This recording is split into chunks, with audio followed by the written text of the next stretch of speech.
Je vais vous parler d'un type de données déjà utilisé dans les autres vidéos, mais que je n'ai pas exactement défini. Ce type de données s'appelle le tuple.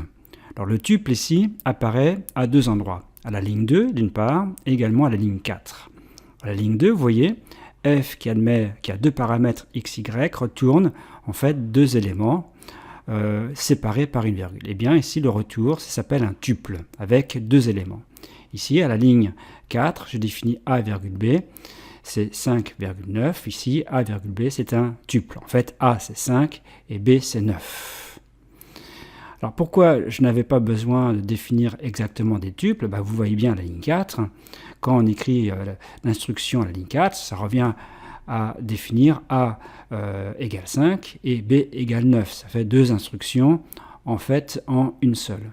Et de la même façon, si par exemple je vais l'écrire avoir seulement le x plus y, par exemple ici, j'aurais pu faire u virgule v égale f de a virgule b.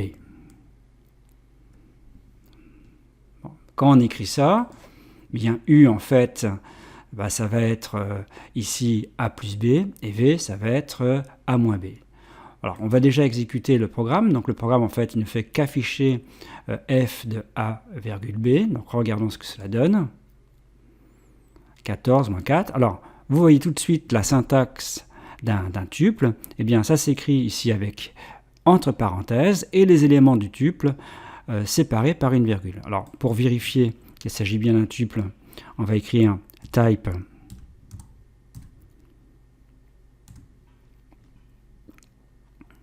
ici f de a virgule b. Bon, il s'agit bien d'un tuple.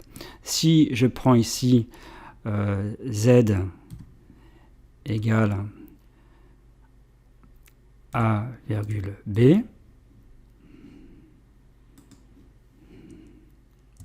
et je mets type z,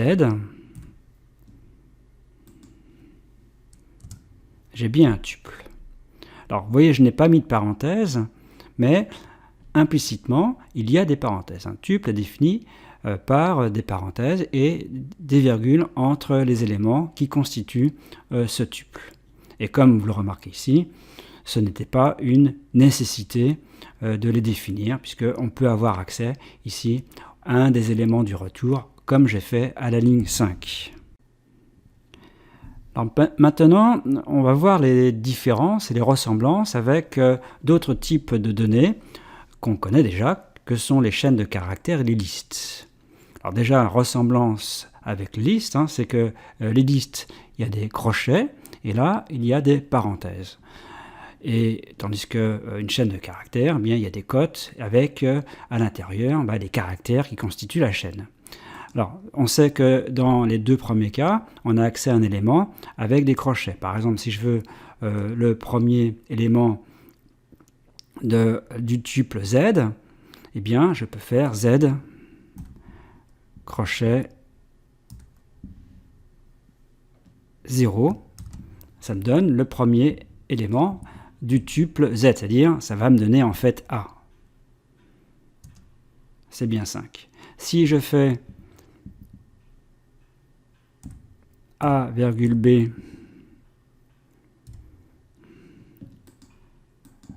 crochet 0, c'est pareil, c'est le tuple AB.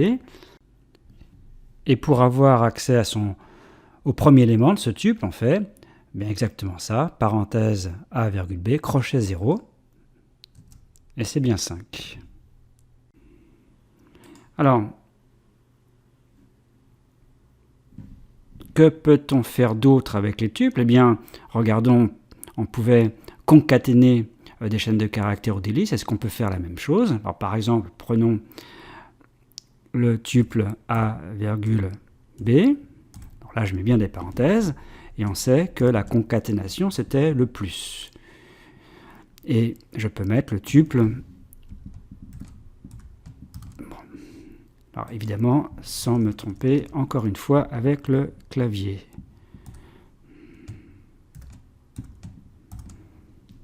Bien.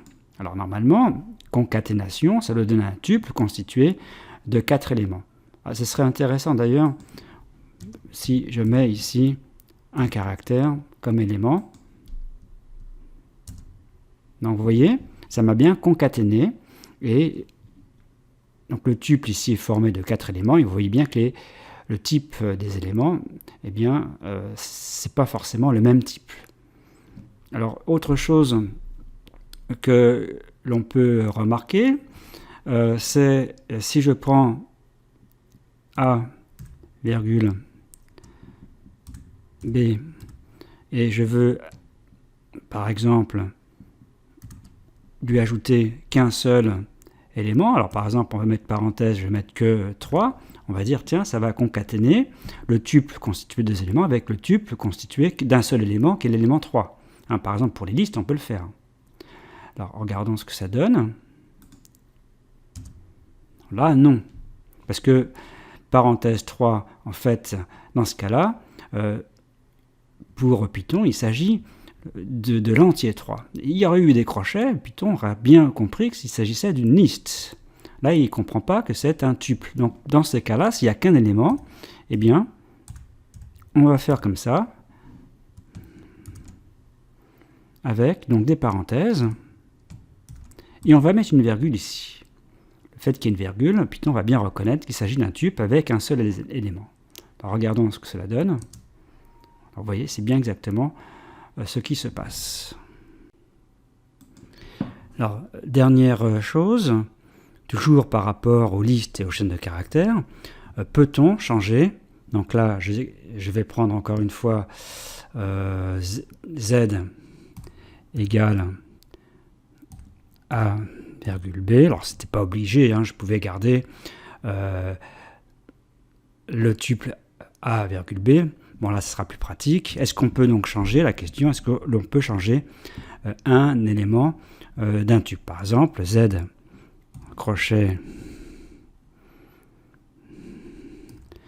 0. Je veux que ça soit plus a, mais ça soit, je vais dire par exemple le caractère, je vais mettre un nombre 9. Sachant que le premier caractère, le premier élément de z, c'est A, c'est 5. Regardons. Non, alors, si on regarde l'erreur, hein, type erreur, vous voyez, on a toujours le type d'erreur.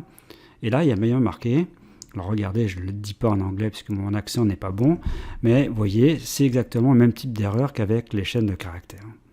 C'est-à-dire qu'on dit que ce n'est pas mutable. Donc il y a beaucoup de ressemblances avec les listes et les chaînes de caractères. Par rapport aux listes, donc une grande apparence, une grande ressemblance à cause de la syntaxe, puisque ici, à la place de crochet, on y met des parenthèses. Et l'accès à un élément par des crochets, puis on met à l'intérieur l'indice de l'élément. On peut concaténer également. Par contre, on ne peut pas changer un des éléments d'un tuple. Donc voilà un petit résumé sur les tuples, sachant que vous voyez, comme je l'ai fait dans le programme, on pouvait en fait se passer de cette notion. Mais c'est quand même un type de données qui intervient souvent, donc il est bon quand même d'en parler au moins une fois.